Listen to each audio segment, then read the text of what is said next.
Assalamualaikum warahmatullahi wabarakatuh. Salam sejahtera. Bapak dan Ibu peserta pelatihan kepemimpinan administrator, apa kabar? Luar biasa, kita akan bertemu lagi di saat ini dan saya akan menyampaikan materi tentang digital organisasi pada agenda ketiga manajemen kinerja. Sebelum saya menyampaikan materi terkait dengan organisasi digital di hari ini, perkenalkan nama saya Astrid Jekrini Bisyahanenya SEMSI. Saya biasa dipanggil dengan nama Astrid.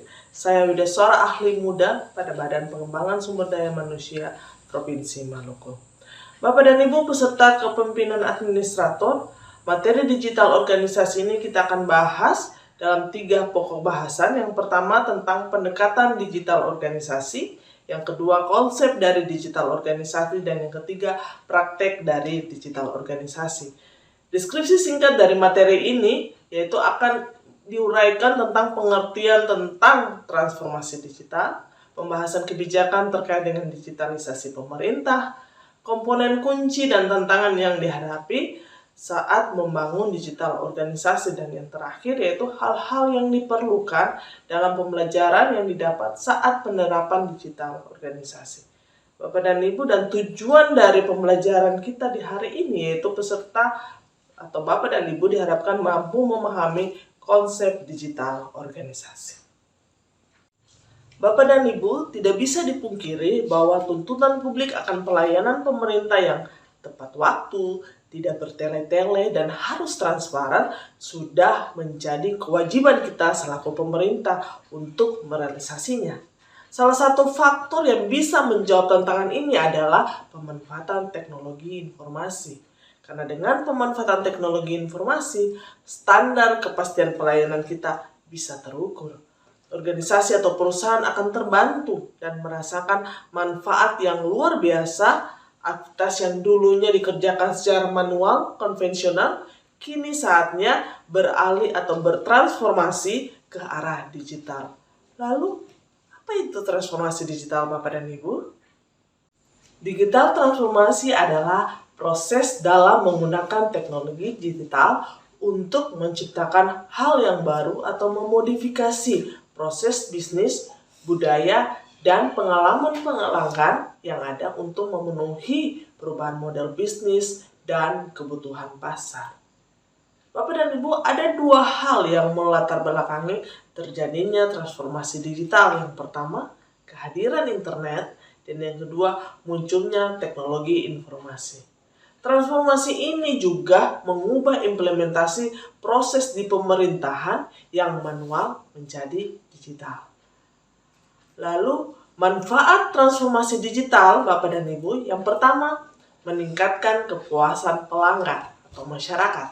Yang kedua, mengetahui perubahan perilaku dari konsumen. Yang ketiga, hemat waktu dan anggaran. Bapak dan Ibu, elemen penting dari pendorong transformasi digital yang kita sampaikan di saat ini yaitu ketika membahas revolusi industri 4.0, maka kita berbicara mengenai perubahan teknologi yang berlangsung cepat. Elemen pendorongnya diantaranya yaitu yang pertama, Internet of Things. Contohnya, di dunia kesehatan bisa membantu proses pendataan detak jantung, kadar gula, dan suhu tubuh manusia. Yang kedua yaitu Big Data. Dimanfaatkan oleh sistem pemerintahan untuk mempercepat pelaksanaan program pemerintah. Yang ketiga, cloud computing, yaitu contohnya yang saat ini kita gunakan yaitu Google Drive dan aplikasi lain yang misalnya aplikasi lain yang dimiliki oleh Google yaitu Google Meet, Google Classroom yang saat ini digunakan oleh siswa dan guru dalam proses pembelajaran pada saat pandemi. Dan yang ketiga yaitu media sosial yang biasanya kita gunakan YouTube, FB, Instagram, dan lain sebagainya. Yang keempat, artificial intelligence, yaitu kecerdasan buatan. Contohnya GPS, pemesanan ojek online yang dibutuhkan kita selaku masyarakat, belanja online, video game, dan lain sebagainya. Yang kelima yaitu roboting, yaitu teknologi roboting ini digunakan untuk mampu meningkatkan kuantitas dan kualitas dari produk serta mempermudah pekerjaan. Meski demikian, Banyak masyarakat yang merasa khawatir menghadapi revolusi industri 4.0 dikarenakan ancaman akan kehilangan pekerjaan akibat dari banyaknya perusahaan yang menggantikan SDM dengan robot yang digunakan. Nah, yang terakhir yang keenam adalah blockchain. Kesemuanya ini memiliki kesamaan, yaitu membutuhkan dan memiliki data. Tanpa data tidak akan ada big data. Tanpa data tidak akan ada informasi yang dapat diolah untuk menciptakan kecerdasan buatan. Dan tanpa data, Internet of Things tidak akan memenuhi kebutuhan manusia secara akurat. Kebijakan digitalisasi pemerintah yang pertama, Impres 3 tahun 2003 tentang kebijakan dan strategi nasional e-government. Yang kedua, Peraturan Presiden nomor 95 tahun 2018 tentang SPBE. Yang ketiga, Peraturan Presiden nomor 39 tahun 2019 tentang Satu Data Indonesia. Dan yang keempat, Undang-Undang ITE dan Peraturan Pemerintah serta turunannya. Bapak dan Ibu, konsep digital organisasi yaitu instansi pemerintah yang menyelenggarakan sistem elektronik atau yang disebut dengan penyelenggara sistem elektronik atau PSE. Tantangan digital organisasi yang dihadapi yaitu yang pertama, kultur, budaya, dan kebiasaan. Yang kedua, kebijakan masih membahas tentang hal-hal yang makro. Yang ketiga, minimnya sharing dan kolaborasi. Yang keempat, resisten untuk berubah. Dan yang kelima, talent gap yang di dalamnya termasuk jumlah dan kualitas sumber daya manusia. Hal-hal yang diperlukan untuk menuju digital organisasi yang harus kita tahu Bapak dan Ibu. Yang pertama, kita harus menentukan tujuan akhir pembangunan digital organisasi.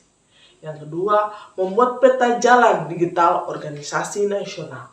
Yang ketiga, menjalankan semua amanat kebijakan. Keempat, memperkecil kesenjangan kompetensi SDM di instansi masing-masing. Yang kelima, komitmen pimpinan dalam menjalankan agenda digital. Yang keenam, meningkatkan kesadaran pentingnya berbagi data. Dan yang terakhir, menyiapkan aturan main selama proses berlangsung. Bapak dan Ibu, kita masuk di kesimpulan dari materi digital organisasi. Perkembangan teknologi informasi yang pesat diikuti oleh tuntutan publik yang semakin tinggi akan pelayanan pemerintah. Tuntutan ini tidak bisa diabaikan oleh kita selaku pemerintah, di mana kita selaku pemerintah harus bergerak maju menuju digital organisasi, yaitu organisasi yang berbasis teknologi informasi. Selain memanfaatkan teknologi informasi, banyak hal non-teknis yang harus dikerjakan dalam pembangunan digital organisasi, termasuk tantangan yang harus siap dihadapi. Lingkup pembenahan non-teknis lebih luas dibanding pembenahan teknis. Apalagi ini menyangkut masalah perubahan cara kerja maupun perilaku SDM. Tetapi apapun kendala dan tantangannya, diperlukan komitmen semua pihak agar digital organisasi bisa tercapai. Bapak dan Ibu, peserta pelatihan kepemimpinan administrator, demikianlah materi digital organisasi yang saya sampaikan di hari ini. Semoga apa yang saya sampaikan ini bisa berguna dan bermanfaat bagi Bapak dan Ibu untuk instansi masing-masing Bapak dan Ibu. Terima kasih saya sampaikan. Assalamualaikum warahmatullahi wabarakatuh. Salam sejahtera, salam sehat untuk kita semua.